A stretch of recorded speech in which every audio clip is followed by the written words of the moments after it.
E sabe por que é que não há interesse em resolver esse drama, né, tão amplificado na última corrida eleitoral contra as fake news? A gente vê em atitudes como essa. O presidente Lula, por exemplo, sancionou a lei que cria a Política Nacional de Educação Digital, mas com alguns vetos. Ele retirou do texto, por exemplo, a obrigatoriedade de inclusão da educação digital, como computação, programação e robótica, da grade dos ensinos fundamental e médio.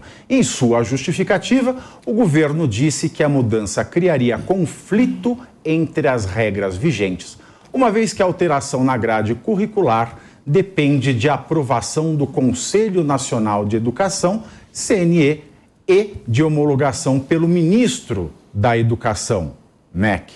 Lula também vetou o trecho que equipara e-books a livros físicos que atualmente têm imunidade tributária. Deputados ligados ao setor digital não concordam com os vetos. E você, Juliana? Se eu concordo ou não concordo? Não concordo, não sei de que maneira isso foi constituído, de que maneira isso foi discutido. Eu duvido muito que um governo que preze para inclusão, todo tipo de inclusão, e que queira legislar, conforme vocês argumentaram sobre até as fake news, vá tirar esse tipo de educação.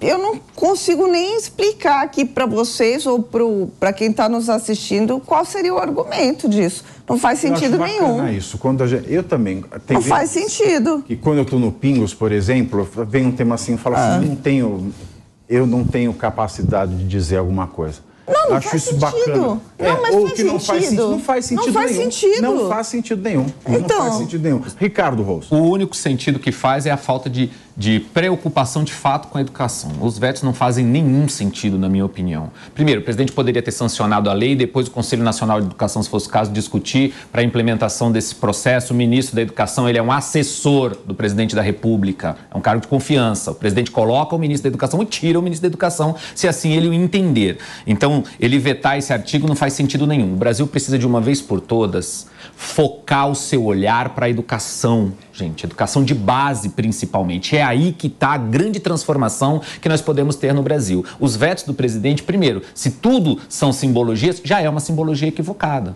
Por que ele não pode equiparar os livros digitais aos físicos, que os físicos têm isenção tributária?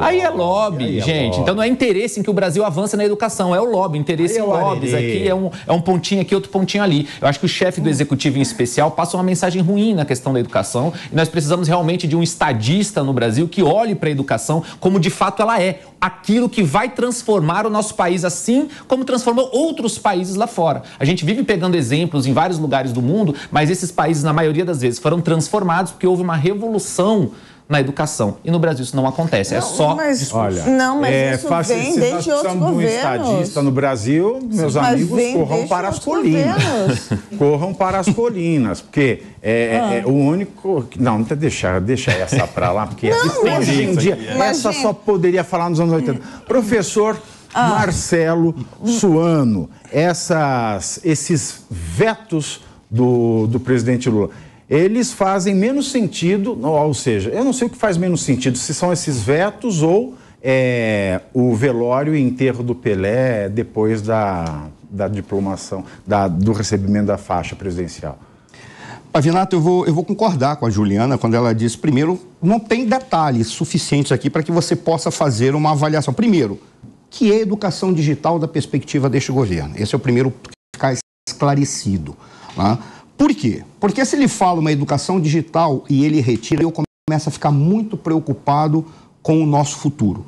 Por quê? Porque ele está retirando computação, programação ou robótica. Isso pode significar algumas coisas. Por exemplo, nós não temos recursos suficientes para colocar material necessário para dar essa educação nas escolas de segundo grau. Sabe o que significa? Talvez, professor, seja porque o amor não aguenta ver alguém computador. Mas aí que está o detalhe. Carlos Alberto. Mas aí é o detalhe, o Pavinato. Se não tem, é uma contradição.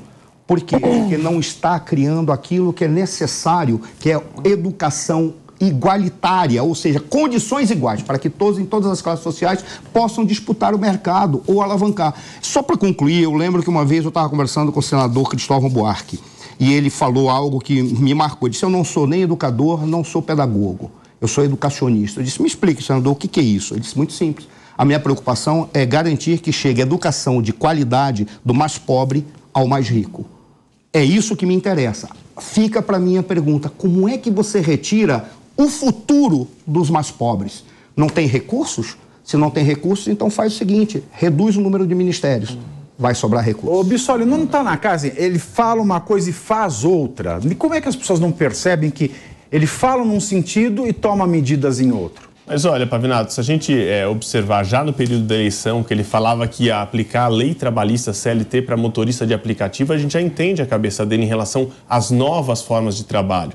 Existem estudos que dizem que nos próximos anos, daqui 10 anos, pessoas trabalharão em empregos que não existem hoje. E essa proporção pode chegar a 30% do mercado do trabalho daquele momento. Ou seja, hoje, quem vive de algumas profissões que se estudava 10, 15 anos atrás como tidas como as formações tradicionais, não fazem nada com essa formação porque não tem espaço no mercado de trabalho. Nós temos quase 4 mil postos de trabalho aberto para a área de TI e hoje sobra gente para algumas áreas que não contratam mais, como porteiros de prédio, como caixas de supermercado, como cobradores de ônibus, dentre outras. A sociedade evolui, gostemos ou não. Quem vai num supermercado, aqui em São Paulo principalmente, vai perceber que a rede, por menor que ela seja, já começa a ter aqueles caixas automatizados, que não precisa de um operador humano.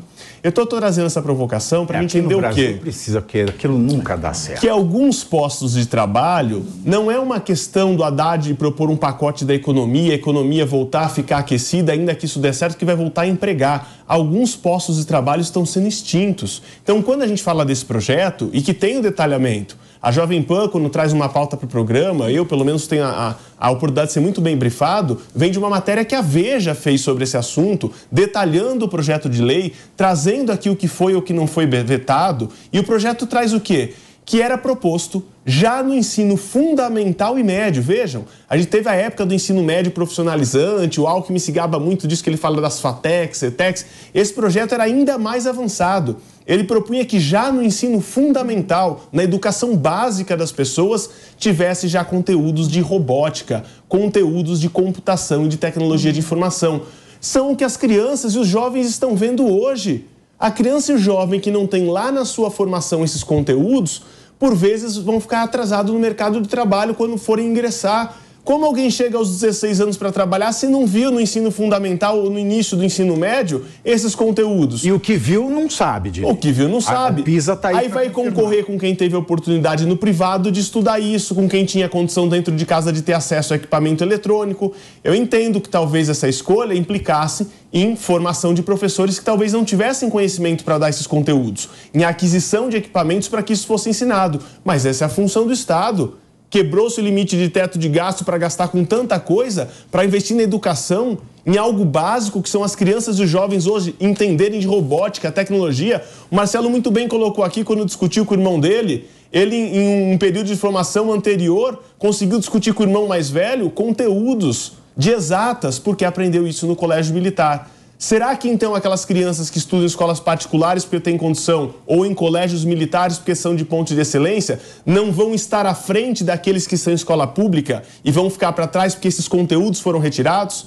Será que é o processo de educação que tanto importa assim para o governo, que se gaba de ProUni, de FIES, para trazer condições iguais? Será que não seria lá na formação básica, fundamental e média, que começaria a dar oportunidade para essas pessoas chegarem no vestibular com a mesma capacidade de disputa, de conhecimento, de estar no mercado de trabalho?